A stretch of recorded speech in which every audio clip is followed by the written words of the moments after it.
Bro இந்த பையனை எங்கேயாவது பார்த்துருக்கீங்களா? ஏன் ப்ரோ என் ஃப்ரெண்டுக்கு பார்ல எங்கேயாவது குடிச்சிட்டு மட்டையை கீழே விழுந்து கிடக்குறானா? ஏன் ப்ரோ ஏதாவது பொண்ணு கேச மாட்டிட்டானா? ஏன் ப்ரோ ஏதாவது கஞ்சா வித்து மாட்டிக்கிட்டானா? ரொம்ப நன்றி ப்ரோ. ஏன் ப்ரோ? தங்கச்சி வாழ்க்கையை காப்பாத்தினதுக்கு. ரத்த கொதிப்பு என் மாமனாருக்கு ரத்த கொதிப்பு.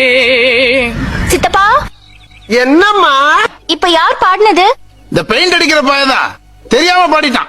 இனிமேல் தொந்தரவு பண்ணாம பாத்துக்கிறேன். தொந்தரவா?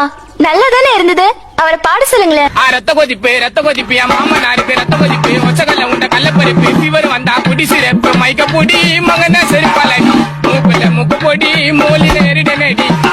இப்ப வரைக்கும் மருத்துவத்தில் மட்டும் அவர் தேர்ச்சி பெற்றவர் என மக்கள் நினைத்துக் கொண்டிருந்த நேரத்தில் தற்காப்பு கலையின் அடிப்படையான களரியிலும் பார்வையால் ஒருவரை கட்டுப்படுத்தும் நோக்கு வர்மத்திலும் அவர் மகா யோகி என்று அவர்கள் அறிந்து கொள்ளும் நேரம் வந்தது.